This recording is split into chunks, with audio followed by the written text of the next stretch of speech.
I'm in the city that has the brightest future viewed from space, and all the government facilities, including streetlights, all run on renewable energy. Any guesses where I'm at? It's Las Vegas!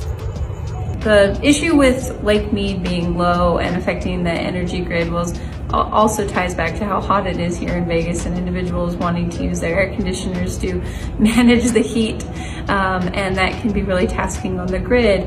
With low water levels at Lake Mead, the reservoir is not high enough for powering our primary source of renewable energy, which is the Hoover Dam. And so we receive a lot of information from the local authorities on how to reduce our task on the grid by only running certain appliances at certain times of day. I have an electric vehicle, so I receive information from our local energy company to only power or charge or plug in my vehicle at nighttime when it's less tasking on the grid. And I think these sort of changes are really important to understand that the effects of the heat and climate change on our local water source are also very important little things that we can do.